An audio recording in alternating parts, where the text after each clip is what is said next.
ಪುಣೆಯಲ್ಲಿ ಪೋರ್ಷೆ, ಮುಂಬೈ ಬಿಎಂಡಬ್ಲ್ಯೂ. ಎರಡೂ ಭೀಕರ ಅಪಘಾತಗಳಿಗೆ ಇದೆ ಸಾಮ್ಯತೆ. ದೊಡ್ಡವರ ಮಕ್ಕಳು ಎಂಥದ್ದೇ ತಪ್ಪು ಮಾಡಿದರೂ ಅವರ ರಕ್ಷಣೆಗೆ ಇಡೀ ವ್ಯವಸ್ಥೆಯೇ ಸಜ್ಜಾಗಿ ನಿಲ್ಲುತ್ತದೆ ಅನ್ನೋ ಆರೋಪಗಳಿಗೆ ಕೆಲವೇ ದಿನಗಳಲ್ಲಿ ಎರಡೆರಡು ಸ್ಪಷ್ಟ ನಿದರ್ಶನಗಳು ಸಿಕ್ಕಿವೆ. ಪುಣೆಯ ಪೋರ್ಷೆ ಕಾರು ದುರಂತದಲ್ಲಿ ದೊಡ್ಡವರ ಮಗನ ರಕ್ಷಣೆಗೆ ಏನೆಲ್ಲಾ ಪ್ರಯತ್ನಗಳು ನಡೆದವೋ, ಅದೇ ರೀತಿಯ ಪ್ರಯತ್ನಗಳು ಇದೀಗ ಮುಂಬೈನಲ್ಲಿ ಬಿಎಂಡಬ್ಲ್ಯೂ ಕಾರು ಅಪಘಾತದ ಆರೋಪಿ ಪರ ನಡೆಯುತ್ತಿದೆ.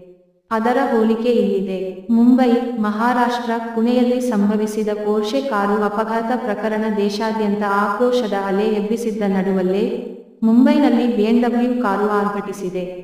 ಶಿವಸೇನೆ ನಾಯಕ ರಾಜೇಶ್ ಶಾ ಅವರ ಪುತ್ರ ಮಿಹಿರ್ ಶಾ ಚಲಾಯಿಸುತ್ತಿದ್ದ ಬಿಎಂಡಬ್ಲ್ಯೂ ಕಾರು, ಸ್ಕೂಟರ್ ಒಂದಕ್ಕೆ ಡಿಕ್ಕಿ ಹೊಡೆದು ಮಹಿಳೆಯೊಬ್ಬರ ಸಾವಿಗೆ ಕಾರಣವಾಗಿದೆ.